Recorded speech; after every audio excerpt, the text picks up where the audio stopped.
Just maintain করো এই কয়েকটা শর্ত, দেখবে তোমাদেরও অক্সিলিস গাছ মরবে না। হাই ফ্রেন্ডস, কেমন আছো তোমরা? Welcome to unbound life. দেখো এই মিলি গাছটা, এই কালারটা খুবই কমন একটা কালার, কিন্তু এবার যেটা দেখাবো সেটা একটু আনকমন কালার। এই দেখো, এটা আমি এইবার নার্সারি থেকে কালেক্ট করেছি। রঙটা এত সুন্দর, আমার খুব পছন্দ হয়েছে, আর একদম আনকমন একটা কালার। তো যাই হোক, চলো আজকে আমরা কথা বলবো অক্সিলিস নিয়ে। এটা আমি বাটারফ্লাই প্ল্যান্ট বলি, প্রজাপতি গাছ। তো আজকে এই গাছটাকে হাতে করে নিয়েই চলছি। যেখানে গাছটা ছিল সেটা গোলাপ গাছের পাশে, ওখানে বসে ভিডিওটা ঠিক করা যাবে না, তাই ওকে নিয়ে চলে আসলাম একটা ফাঁকা জায়গাতে। এই যে গাছটা, এই গাছটা কিন্তু খুবই সুন্দর একটা গাছ। পাতার রঙটা তো দেখছোই কেমন সুন্দর, আর একদম প্রজাপতির পাখার মতো পাতাগুলো। আর এই ফুলগুলো দেখেছো কত সুন্দর। এই পাতার একটা বৈশিষ্ট্য আছে, কি বলো তো? সূর্যের আলোটা যেদিকে থাকে এই পাতাগুলো সেদিকেই ঝুঁকে যায়, আর সূর্যের আলো যখন কমে আসে তখন পাতাগুলো বন্ধ হয়ে যায়। বা ধরো এই যে টবে গাছটা বসানো রয়েছে, সব জায়গাতে তো সমান আলো পড়ছে না। একটু পরে আমি তোমাদের দেখাবো, দেখবে যে এক সাইড দিয়ে যেদিক থেকে আলো কম পড়ছে সেদিকের পাতা, এই যে দেখো পাতা কেমন মুড়ে রয়েছে, দেখতে পেয়েছো? এটা মূলত একটা ইনডোর প্লান্ট, কিন্তু আমরা এটা আউটডোরেও রাখতে পারি। সেক্ষেত্রে কিছু কিছু জিনিস আমাদের মেনটেন করতে হবে। অনেকেই বলো যে অক্সিলিস গাছ বাঁচে না। কথাটা ঠিক, যে এই গাছটার বেশ কিছু ইস্যু আছে, সেগুলো ঠিকঠাকভাবে মেনটেন করে রাখতে পারলে এই গাছটা বাঁচাতে পারবে।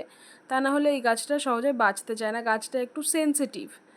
তো আজকে এটার মাটি থেকে শুরু করে সমস্ত কিছু বিষয়ে ডিটেল আলোচনা করব। তো প্রথম কথা হচ্ছে মাটিটা কেমন হবে। এই গাছ খুব টাইট মাটি, মানে জমাট বাঁধা মাটি পছন্দ করে না।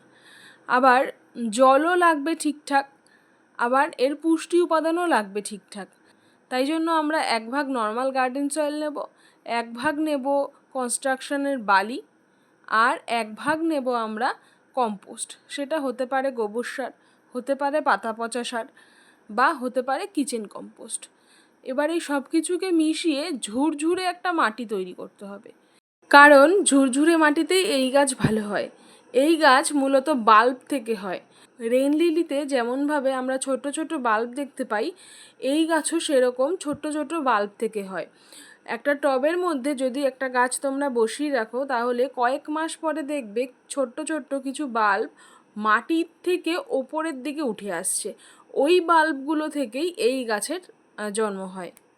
এবারে জল কিভাবে দেব? তো জল আমরা মাঝারি পরিমাণ দেব, মানে কিছুটা জল দেব, তারপরে টবের 1 ইঞ্চির মাটি শুকাবে, তারপরে আমরা জল দেব। যতক্ষণ ওই টবের মাটিতে ভেজা ভাব থাকবে ততক্ষণ পর্যন্ত আমরা দেব না, তাই অপেক্ষা করব, যখন জলটা শুকাবে তারপরে দেব। এবার আসি সানলাইটের কথায়। আগেই বলেছি এটা একটা ইনডোর প্লান্ট, তাই ডিরেক্ট সানলাইট এর খুব একটা বেশি প্রয়োজন হয় না।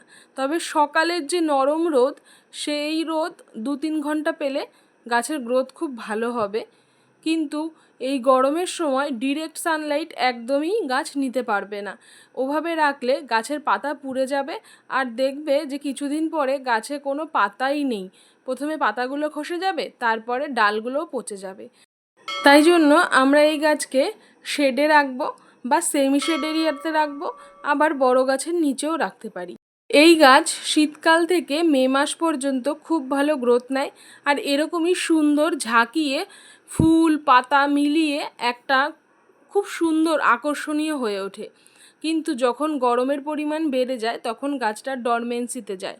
অনেক সময় পাতা পুরো খসে যায়, আর দেখে মনে হয় গাছটা মারা গেছে।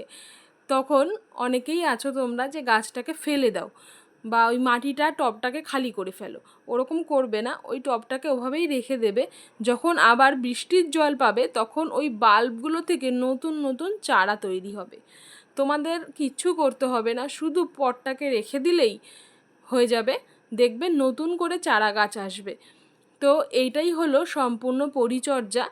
আর এই গাছে খাবার বলতে যে কোনো ধরনের কম্পোস্ট ব্যবহার করতে পারো, তবে যেভাবে মাটিটা তৈরি করতে বলেছি ওভাবে যদি তৈরি করো তাহলে মাসে একবার অন্যান্য গাছে যখন তোমরা সর্ষে খোল ভেজানো জল দেবে, বা ধরো অন্যান্য যে জৈব তরল যেগুলো আমি এর আগেও ভিডিওতে দিয়েছি, এনার্জি বুস্টার, তার যে কোনো একটা যখন তোমরা ব্যবহার করবে তখন এই গাছও 1 কাপ পরিমাণ দিয়ে দেবে, তাহলেই হলো। আলাদাভাবে গাছকে কোনো রকম যত্ন পরিচর্যা করতে হবে না, শুধু অতিরিক্ত সূর্যের আলো থেকে একে বাঁচিয়ে রাখবে। আর বর্ষার সময় অবশ্যই গাছে জলের প্রয়োজন রয়েছে, বৃষ্টির জল এই গাছ খুব পছন্দ করে, তবে গাছের গোড়াতে যেন জল না জমে থাকে সেটা একটু খেয়াল রাখবে। আর প্রত্যেক সপ্তাহে যেমনভাবে তোমরা কীটনাশক স্প্রে করো, পেস্টিসাইড স্প্রে করো, সেটা স্প্রে করবে, কারণ অনেক সময় বিশেষ করে বর্ষার সময়তে এই গাছে পোকার আক্রমণ হয়, তো সেই সময় গাছে অবশ্যই ফাঙ্গিসাইড আর পেস্টিসাইড স্প্রে করবে। এই গাছ তোমার বাগানে অবশ্যই অ্যাড করো। যেই আসুক তোমার বাগান দেখতে, একবার হলেও এই গাছ দেখে তোমায় জিজ্ঞাসা করবে গাছের নাম কি, গাছটা তুমি কি করে পেলে। আর অবশ্যই প্রশংসা তো পাবেই, কারণ গাছের লুকসটাই এত সুন্দর, যেমন পাতা সুন্দর তেমনের ফুলগুলো সুন্দর। আর দেখো আমি একটা মালসাতে বসিয়ে রেখেছি, তাতেই কি পরিমাণে ঝাড় হয়ে গেছে, পুরো একদম বলের মতো হয়ে গেছে। তোমরা চাইলে এটা হ্যাঙ্গিংয়েও করতে পারো, আবার এটা সাধারণ টবে বসিয়েও করতে পারো। অবশ্যই গাছটা তোমার বাগানে অ্যাড করো, দেখবে এই গাছটা যখনই এভাবে পাতা মেলবে তখনই তোমার মনটা ভালো হয়ে যাবে। কখনো কখনো মনে হবে তোমার বাগানে এক ঝাঁক প্রজাপতি এসেছে। তো কেমন লাগলো তোমাদের আজকের ভিডিও কমেন্ট বক্সে অবশ্যই জানিও। চ্যানেলে নতুন বন্ধু হলে সাবস্ক্রাইব করতে ভুলো না।